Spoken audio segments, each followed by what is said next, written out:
most improved player on the team based on training camp? I don't think there's a question. Most improved is going to be Trey Lance. I think he's night and day better than he was last year. And to do it coming off of two ankle surgeries and also still somehow manage to improve with Jeff Christensen and then apply it in practice. Mm-hmm. We heard a lot of people saying there's no way that, you can go practice your mechanics, but once you start playing football, it goes away and it's very hard to change. But it looks clearly like he has. I mean, the ball jumps off his hands. His mechanics are refined. He's way more accurate, especially in that intermediate range where that's where he struggled the most.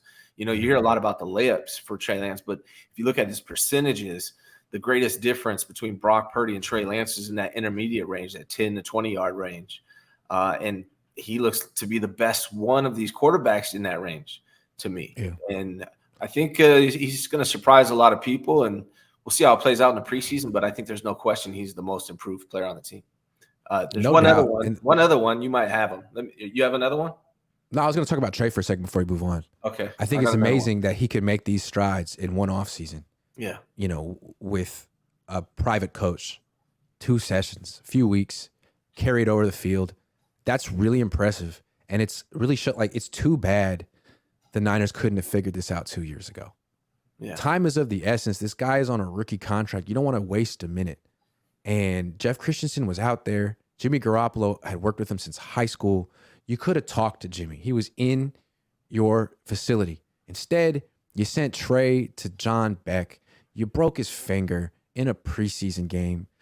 Such wasted time. And now he's a backup. It's man, this all could have been avoided. Yeah. All could have been avoided. But better late than never, I guess, for Trey. One of the many reasons why I don't buy into the trade or especially cut Trey Lance thing. I mean, if you're seeing these improvements coming off a short offseason, coming back from an ankle surgery, who knows? He's not done yet. That's the other thing. He's improved a lot, and there's so much more he can improve on. And he's neck and neck with all these quarterbacks. I don't care. There's not one of these quarterbacks is head and shoulders above the other. And so for Trey Lance to go from where he went, from last year to this year, and with still more room to grow, absolutely, there's no question he's the most improved. Yep. And he's doing this all in training camp where there's no zone read, there's no scrambling. Good. There's no threat of his legs at all. I like that personally. Right. But when they get in a game, if he ever were to play with this team, there would be. Defenses would have to account for that, which would open things up in ways that doesn't get open in training camp, is what I'm saying. So it's a factor. Yeah. He's basically competing on Brock Purdy's terms, if you know what I mean. When they're not the same quarterback. And there are things that Trey can do that Brock can't. But everyone's competing on Brock's terms because it's Brock's team right now. Trey looks like the most dynamic, most talented quarterback out there. Brock looks like he runs the offense the best. That's kind of my impression. He's running the way Kyle wants it to be ran. But Trey looks like he's the most confident guy at this time. Yeah. But Trey's got to get out there and win some games to gain that confidence. Sure. That's what he needs. He's got to go out there, win games on the field, see it. Then Purdy kind of struts around the field like he won the Super Bowl last year, and Trey walks around the field like he wishes he wasn't on the 49ers. So it's it's a palpable difference. Mm-hmm. But again, this could all change if they lose in Pittsburgh week 1. Yeah. I gotta go Trey, and then real quick, and it's really just because of what I saw briefly and what you've been talking about. Diamador Lenore, I think it has improved, and he gets an honorable mention here on this award for me, just based on what I saw. He looks stronger, and he seems to be having a lot of success in training camp. Your mic all right there?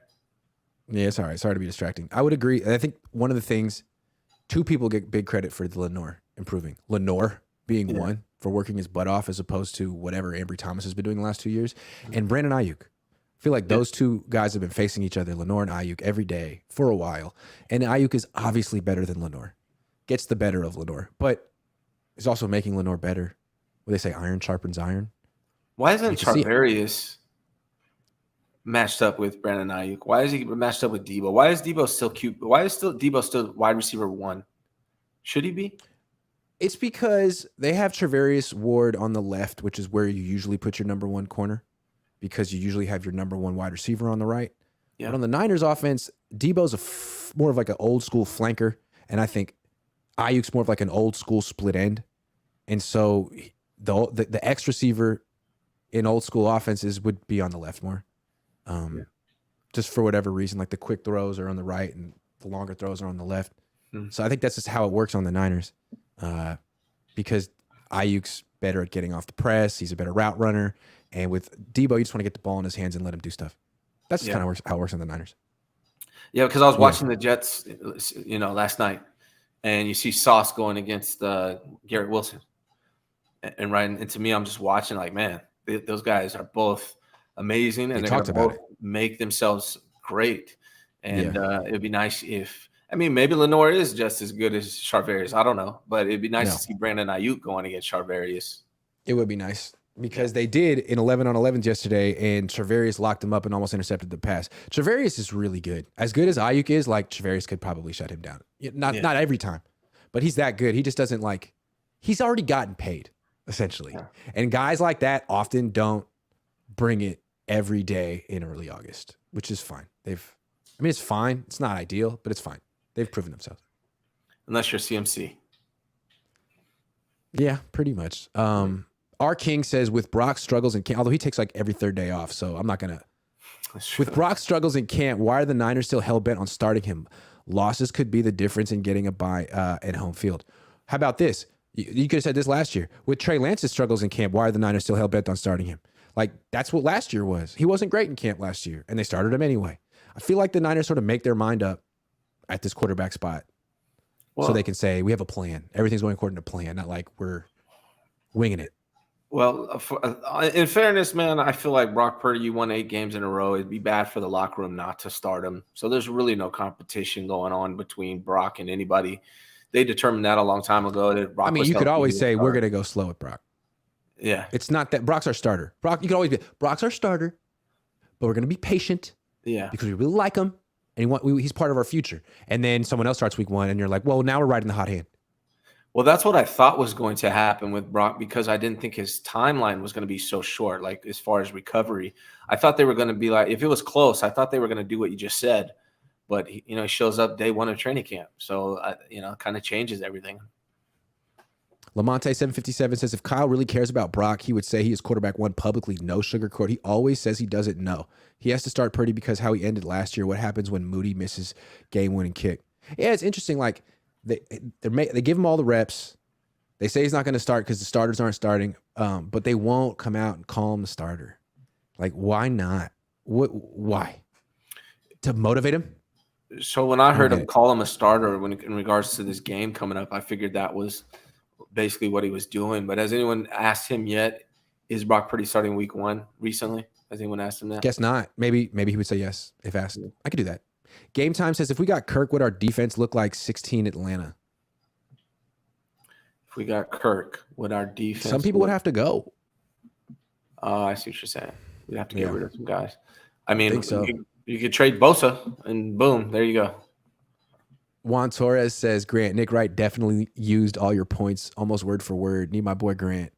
I don't know if he watched me or you or someone else, but it felt like all of a sudden Nick Wright wanted to try his hand in the Trey Lance discussion. I didn't see it. And he just said stuff that we've been saying for years. So shout out to Nick Wright for doing his homework and having good taste, I guess. Ezio Sanchez says, what's your favorite airline? Do you fly out of Oakland?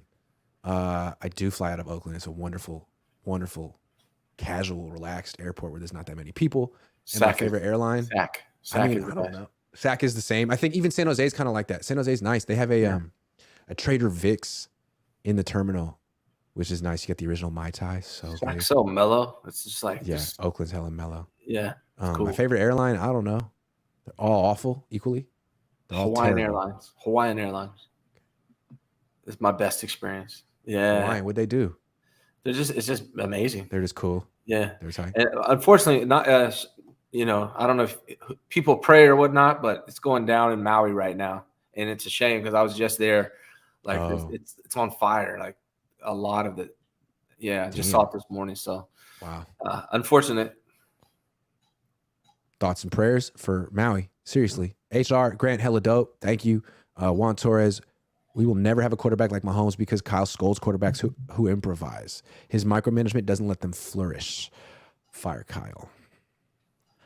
There is a lot of truth to that. I don't think he wants quarterbacks who improvise. He didn't want Mahomes. He didn't want Justin Fields. Those guys improvise. He definitely Purdy doesn't improvises, and they're telling him to stop. To improvise. He does not want guys to improvise. That much we. Why would you have to improvise when you have the best system?